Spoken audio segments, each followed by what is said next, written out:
అందరికీ కూడా ప్రభువైన యేసుక్రీస్తు నామములో మీ అందరికీ వందనాలు. ఇప్పటి వరకు కూడా మనము భౌతిక సంబంధమైన ఆరోగ్య సూత్రాలు విన్నాం కదా. భౌతికంగాను ఆరోగ్యంగా ఉండాలి అంటే మరి కొన్ని మంచి ఆహారపు అలవాట్లని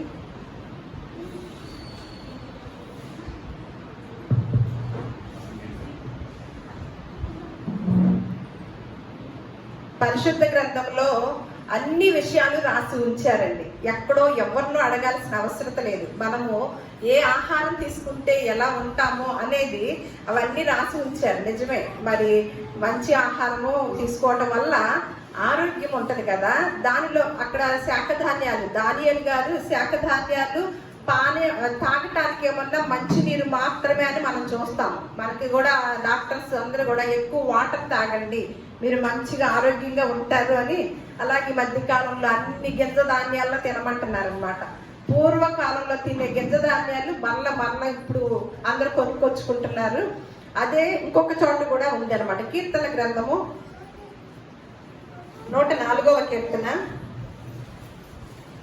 14వ వచనము 15వ వచనము నేను చదువుతాను.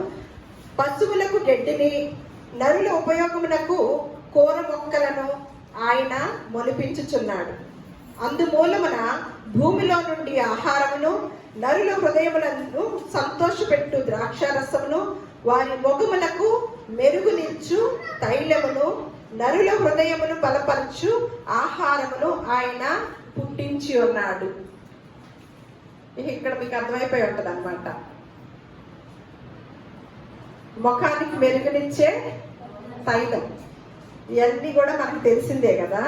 ఇలాంటివి అన్నీ కూడా ఇవన్నీ పాటించడం వల్ల ఏమి కలిగిద్దండి? మనకి ఆయుష్ పెరిగిద్దా, ఆరోగ్యంగా ఉంటామా? ఒక ఇంత ఆలోచన చేయండి. ఇవన్నీ కూడా పాటించడం వలన ఆయుష్ పెరుగుతుందా, ఆరోగ్యం ఉంటుందా? ఆరోగ్యము ఎవరి చేతుల్లో ఉంటది? మరి ఆయుష్ మరి అదేంటి? దీంతో పాటు అన్ని ఇవన్నీ తింటే ఆయుష్ కూడా పెరుగుతుంది అంటున్నారు. మరి మీరు మరి ఇన్ని రకాల ఆహారాలు, అలాగే జిమ్ములు చేస్తూ ఎన్ని రకరకాలుగా చేసే వారందరూ కూడా సడన్ గా హార్ట్ అటాక్లు వచ్చి చనిపోవడం చూస్తున్నాం కదా. మరి అది ఎందువల్ల అంటారు? మనం అనుకున్నాం కదా, ఇప్పుడు ఆరోగ్యం ఏమన్నా మన చేతుల్లో ఉంటది, ఆయుష్ అనేది దేవుడి చేతుల్లో. ఆ ఆయుష్ని కూడా పెంచుకోవాలి. ఇచ్చిన ఆయుష్ కూడా అంటే దేవుడు మనకి నిర్ణయించుతాడనమాట. ఎందుకంటే దావీదు గారు ఒక కీర్తనలో 139వ కీర్తనలో అంటున్నారు ఏంటంటే, నా దినములు అన్నీ కూడా ఈ యొక్క భూలోకంలో ఒక్కటి కూడా అవ్వకముందే, నేను రాకముందే, నేను భూలోకంలో ఒక్కరోజు కూడా ఉండక మునిపే ప్రతి దినాన్ని కూడా నియమింపబడిన దినాలు ఒక్కటైనను కాకముందే నా దినములన్నీ నీ గ్రంథములో రాసి ఉంచావు అని దావీదు గారు అంటున్నారనమాట. అంటే మనము భూలోకానికి, తల్లి గర్భంలో నుంచి భూలోకానికి రాకముందే మన దినములన్నీ, మనకు కొన్ని దినాలు నియమించాడు అనమాట దేవుడు. మన దినాలు నియమించినప్పుడు ఆ దినముల్లో ఒక్కటైనను కాకమునిపే ఆ దినములన్నీ కూడా ఏం చేశాడంట? ఎక్కడ రాశాడంట? తన గ్రంథంలో లిఖించాడంట. మరి ఆయన లిఖించిన దినాలు మనం ఈ లోకంలో సంపూర్ణంగా అనుభవించడానికి కూడా ఏం కావాలో ఈ రోజు మనం నేర్చుకుందాం అన్నమాట. మనకి నియమింపబడిన దినాలు అంటే, కొంతమందికి నియమింపబడిన దినాలు కాకముందే పోయే వాళ్ళు కూడా ఉంటారు. అవునా అని మీరంటే బైబిల్ గ్రంథంలో నేను తర్వాత చూపిస్తాను. కానీ ఆయన నియమించిన దినాలు మాత్రము మనము సంతోషంగా ఆయుష్ని సంపూర్ణంగా గడపాలన్నా కూడా కొన్ని సూత్రాలు దేవుడు తెలియచేశాడు అనమాట. ప్రతి సూత్రం కూడా ఉంది కదా. ఇప్పుడు వరకు ఏంటి? ఆహార నియమాలు. భౌతికంగా మనము ఆరోగ్యంగా ఉండాలంటే ఆహారాల్లో మనం తీసుకోవలసిన జాగ్రత్తలు, తీసుకోవలసిన మంచి ఆహారం నేర్చుకున్నాము, తెలుసుకున్నాము కదా. అలాగే మనము దేవుడిచ్చిన ఆయుష్ కాలాన్ని సంపూర్ణంగా మనము అనుభవించాలంటే ఏం చేయమన్నాడో మరి పరిశుద్ధ గ్రంథంలో ఒకంత సామెతల గ్రంథము 30వ అధ్యాయం తీయండి. సామెతల గ్రంథము 30వ అధ్యాయము తీయండి.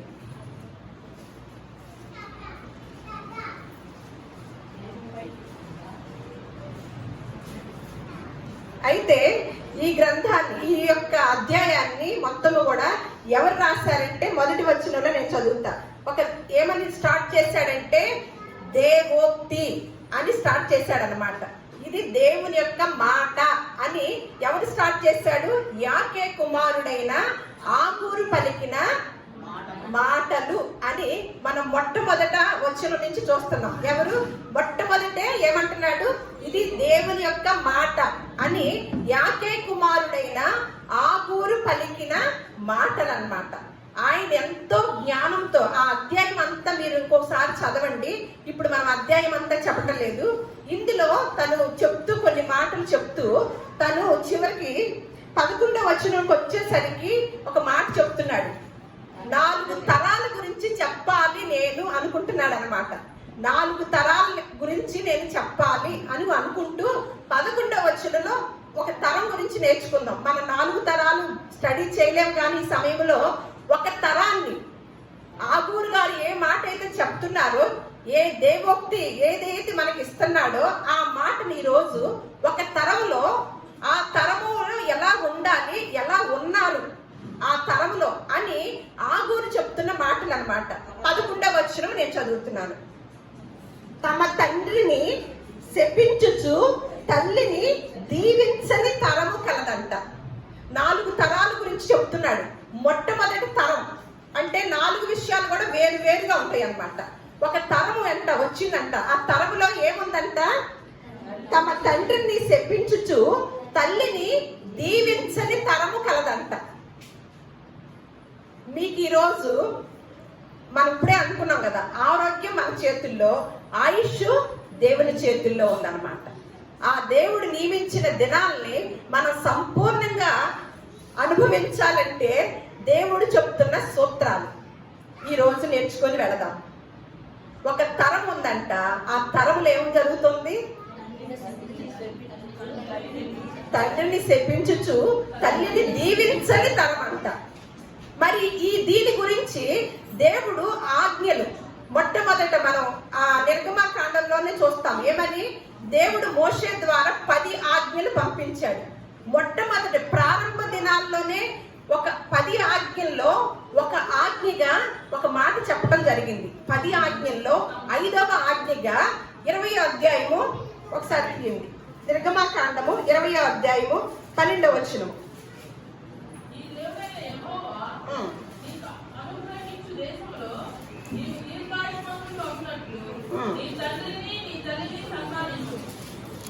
అంతే. ఏమన్నా ఆజ్ఞల్లోనే అంటే ఇది చూడండి, మనకి మంచి ఆయుష్ కలిగి మనం బ్రతకాలంటే చిక్క లాజిక్ అన్నమాట. మనము ఈ భూలోకంలో మంచిగా బ్రతకాలంటే, ఆయుష్తో బ్రతకాలి అంటే ఎంత సూత్రం చెప్పాడండి. మనము బాగా చాలా సంవత్సరాలు బ్రతకాలి. ఒక ఆయన సలహా ఇస్తున్నాడు, మీరు చాలా సంవత్సరాలు బ్రతకటానికి నా దగ్గర ఒక సలహా ఉంది అని ఒక ఆయన ఎవరన్నా ప్రవేశపెట్టారనుకోండి, అక్కడికి ఎంతమంది క్యూ కడతామా? ఎంతమంది వెళ్ళిపోతాము? అమ్మో, ఎక్కువ కాలం బ్రతకటం ఏంటో చిక్కా చెప్తారంట ఆయన. కంపల్సరీ ఎంత డబ్బులు ఖర్చు అయినా సరే ఆ యొక్క మందుని తెచ్చుకోవాలి, ఆ చిట్కాని మేము పాటించాలి అని వెళతాం కదా. ఏ మందులు అక్కర్లేదు, ఏ చిట్కా అక్కర్లేదు. ఇక్కడ ఏమని చెప్తున్నారు? నేను మొన్న చదువుతున్నాను. నీ దేవుడైన యెహోవా నీకు అనుగ్రహించు దేశములో నీవు దీర్ఘాయుష్మంతుడగునట్లు నీ తండ్రిని నీ తల్లిని సన్మానించాలంట. దాని మీద ఏమని ఉంది ఇక్కడ? మనం ఏమవటానికంట? నువ్వు నీ దేశంలో, నీ ఇంటిలో నువ్వు ఉండాలంటే దీర్ఘాయువు కలిగి ఏం చేయాలంటున్నాడు? నీ తల్లిని నీ తండ్రిని సన్మానించాలి. ఆగూరు గారు ఏమంటున్నారు? ఒక తరం వస్తుంది, ఆ తరంలో తండ్రిని శపించుచు తల్లిని దీవించని తరం వస్తుంది అని ఆయన ముందునే ఎరిగిన వాడే చెప్తున్న మాట. ఆయనకు ముందుగా మోషే గారు దేవుని ద్వారా రాయబడిన మాట ఏంటి? మోషే గారి ద్వారా దేవుడు రాయించిన మాట ఏంటి? నీవు దీర్ఘాయుష్మంతుడగునట్లు నీవు నీ తల్లిని నీ తండ్రిని సన్మానించాలి. ఇదే మాటని క్రొత్త నిబంధనలో మన ఎఫెసీయులకు రాసిన పత్రికలో కూడా ఉంది, చూద్దాం.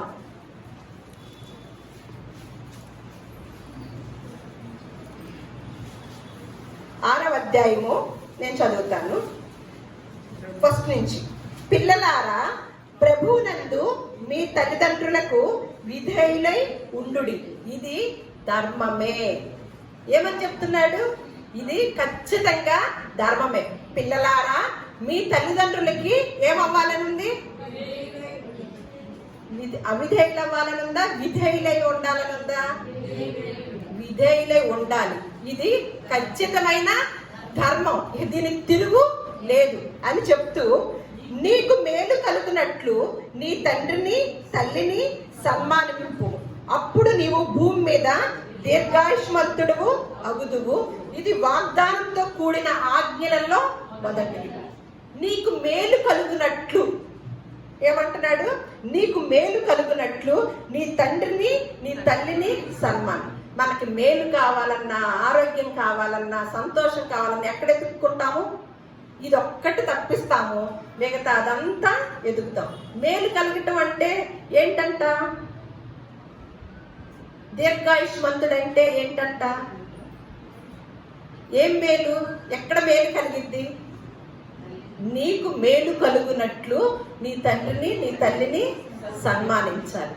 మేలు. మనం దేనికోసం ఎక్కువగా భక్తి విధానాన్ని కొనసాగించుతూ ఉంటున్నాము? ఏం కావాలని మనం ఈ భక్తి మార్గంలోకి వచ్చాము? యేసుక్రీస్తు వారు అంటారు కదా, మీరు వెళ్ళాలంటే ఎక్కడికి వెళ్ళాలి? ఎక్కడికి వెళ్ళాలి? మనం పరలోకానికి, స్వర్గానికి వెళ్ళాలంటే నేనే సత్యమును మార్గమును జీవమునై ఉన్నాను అంటాడు కదా.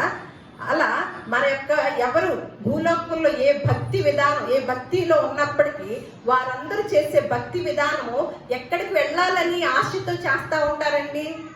హైందవులు ఏమన్నా స్వర్గానికి వెళ్ళాలని, క్రైస్తవులు ఏమన్నా రెండు పదాలు మార్పు, కానీ ప్లేస్ ఒకటే. ఎంత తాపత్రయపడినా ఎక్కడికి వెళ్ళాలని?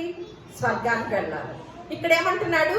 నీకు మేలు కలుగునట్లు నీ తండ్రిని నీ తల్లిని సన్మానించాలి. ఏం మేలు పొందుకుంటామండి? మనం ఇక్కడ భూలోకంలో ప్రయాస పడుతున్నామే స్వర్గానికి వెళ్ళాలని. ఆ స్వర్గానికి వెళ్ళటం అనేది మేలు. అంటే ఆ స్వర్గానికి వారసులుగా మనల్ని చేస్తాడంటండి. ఎప్పుడు కష్టపడక్కర్లా, ఏమి చేయక్కర్లా, ఎవరి దగ్గర చిట్కాలు పాటించక్కర్లా, డబ్బులు ఖర్చు పెట్టక్కర్లా. ఏం చేయాలి? నీ తల్లిని నీ తండ్రిని సన్మానం. నీకు మేలు కలుగునట్లు అంటే మనము స్వర్గం వెళ్ళాలంటే ఏం చేయాలంట? తల్లిని తండ్రిని సన్మానం. మరి దీర్ఘాయుష్మంతుడుగా ఉంటున్నారా? పాపం బాగా తల్లిదండ్రులు చూసే బిడ్డలు ఉంటారు, హఠాత్ మరణం పొందుతారు.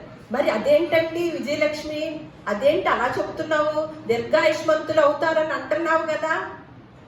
నేను ఇందాకే చెప్పాను, దేవుడు నియమించిన ఆయుష్ కాలాన్ని సంపూర్ణంగా పూర్తి చేసుకునేవారు కొంతమంది ఉంటారు, దానికి ముందే వెళ్ళేవారు కొంతమంది ఉంటారు.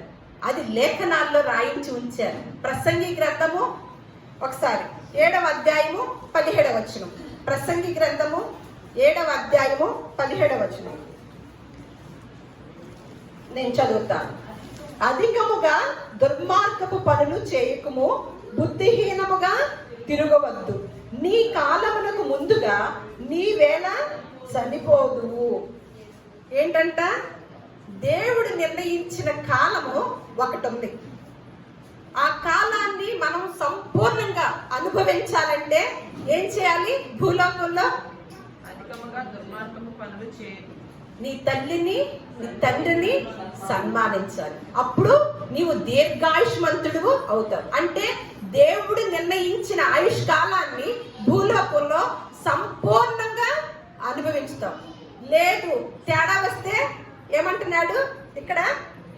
నీ కాలమునకు ముందుగా నీ వేళ చనిపోతావు. ఎందుకు చనిపోతున్నారు? దేవుడు నిర్ణయించిన కాలం ఒకటి ఉంటుంది కదా, కానీ ఆ కాలానికి ముందే చనిపోతున్నారు.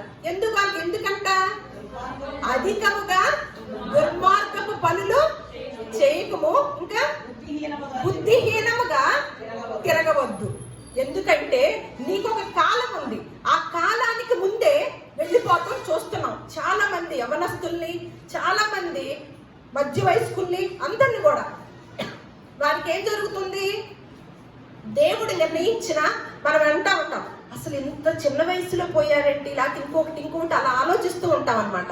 దేవుడి నిర్ణయం ఏంటి? వారికి ఒక కాలం ఉంటుంది, కానీ ఆ కాలానికి ముందుగానే కొంతమంది వెళ్ళేవారు ఉంటారు, కానీ మంచి పనులు చేస్తూనే కొంతమంది వెళ్ళేవారు ఉంటారు.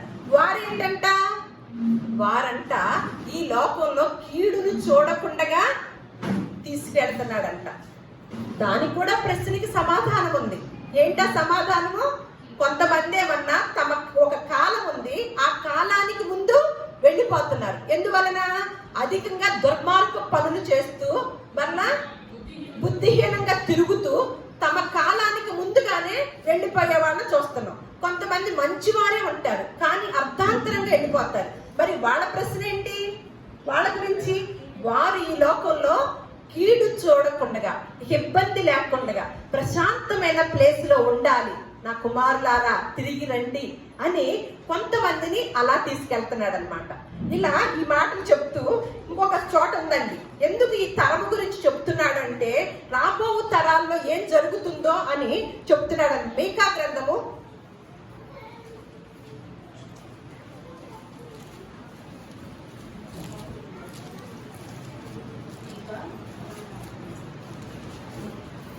7వ అధ్యాయము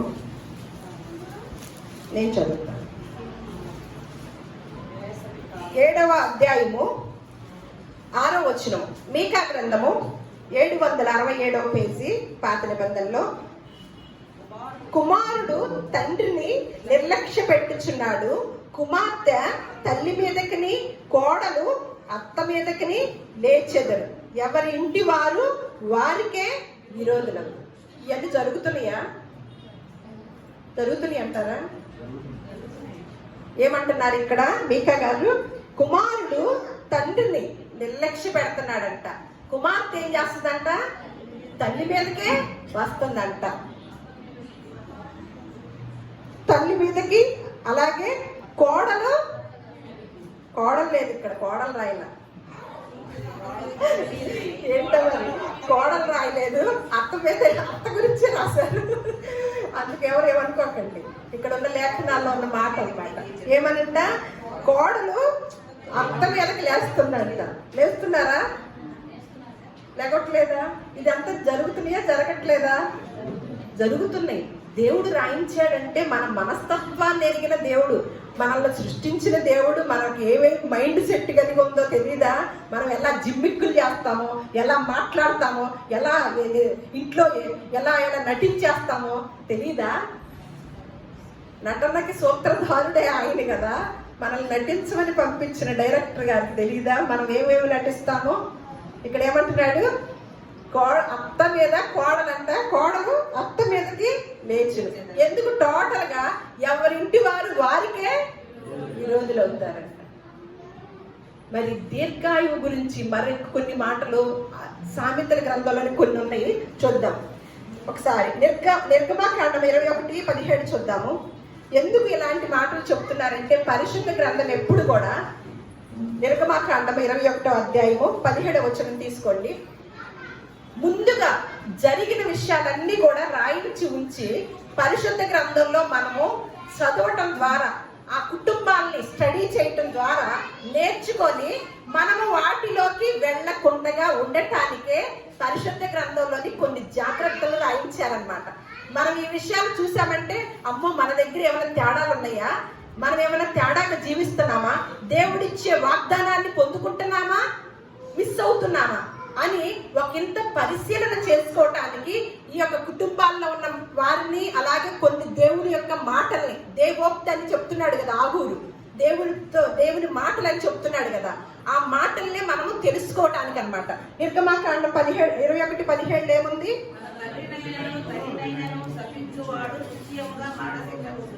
అమ్మో ఎంత అసలు ఈ శిక్షలు ఏంటండి బాబు? ఏమంటున్నాడు?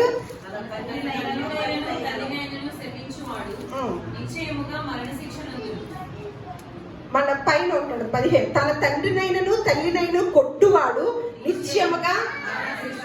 తల్లిదండ్రులు కొట్టే వారిని వింటున్నాం, చూస్తున్నామా? ఈ మధ్య కాలంలో చూస్తున్నామా? మనం ఈ మీడియా వచ్చింది కదా, బోర్డు చూస్తా ఉన్నాం. కానీ ఎందుకు ఇంత కఠినమైన శిక్ష వేస్తున్నాడండి? అసలు చూడండి, మరణ శిక్ష అంటే ఇంకేమి దానికి సవరణ లేదంట. మరి దీన్ని వదిలేసి మిగతావన్నీ నేర్చుకోవడానికి ఎందుకు ప్రయత్నం చేస్తున్నాము? ఇంత పెద్ద శిక్ష కదా, మరి ఈ శిక్షకి పాత్రులు కాకుండా ప్రయత్నం చేయాలి కదా. ఇక్కడ ఏమంటున్నాడు? తన తండ్రినైనను తల్లినైనను శపించువాడు నిత్యముగా మరణ శిక్ష వేయాలి. మళ్ళా లేవి కాండం 20:9 ఎందుకంటే ఒకసారి లేవి కాండము 20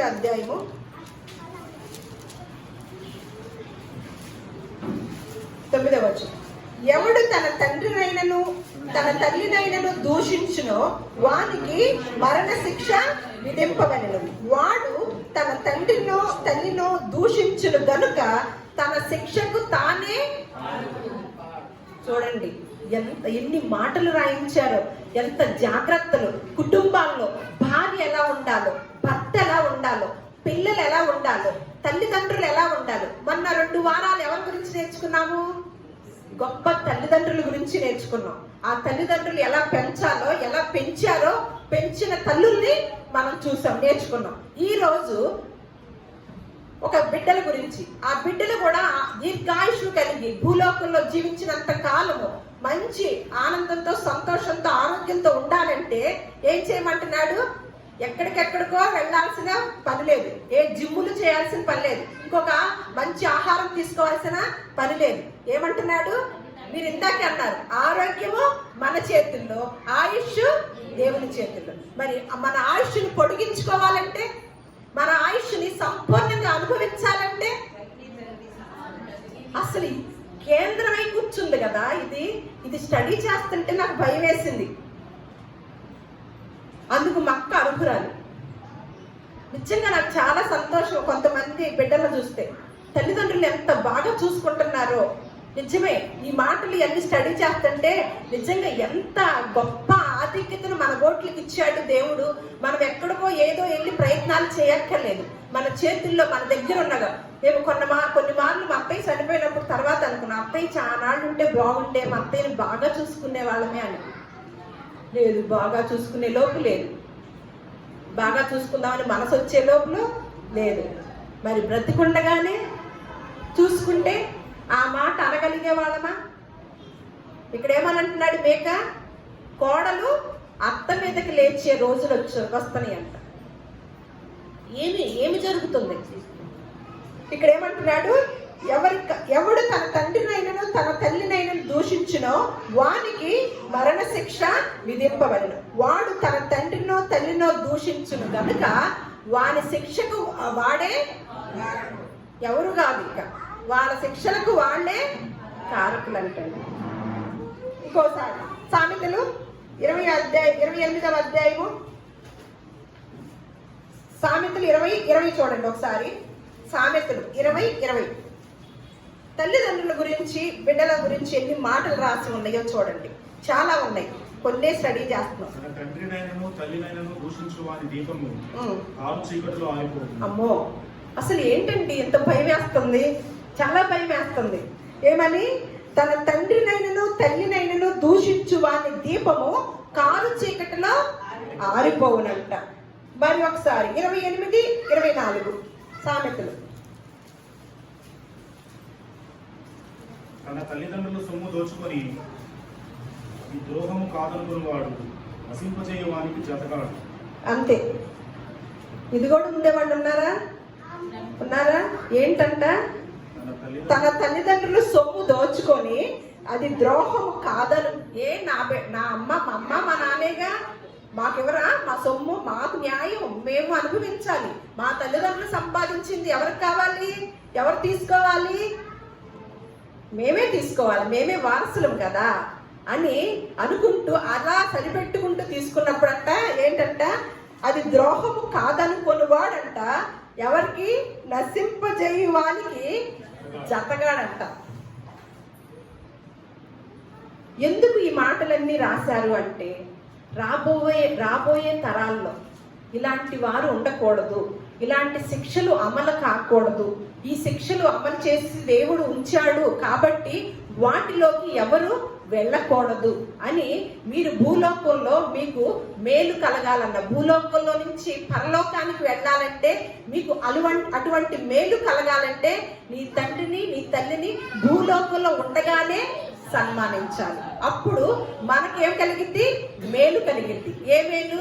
స్వర్గానికి వెళ్ళే మేలు కలిగింది. అలాగే మనము భూలోకంలో దీర్ఘాయుష్మంతుడుగా, అంటే దేవుడు నిర్ణయించిన నియమించిన కాలాలు, నియమించిన దినాలు అన్ని కూడా సంపూర్ణం చేసుకొని ఇక్కడ బ్రతికి వెళ్ళాలంటే ఏం చేయాలి? నీ తండ్రిని నీ తల్లిని సన్మానించాలి. గొప్ప సూత్రాలని దేవుడు మనకు తెలియజేస్తూ ఉన్నాడు అన్నమాట. అటువంటి సూత్రాలని మనం ఎంతగా తీసుకుంటున్నాము. ఎక్కడికెక్కడికో వెళ్ళి ఏవో పాటించాల్సిన అవసరం లేదు.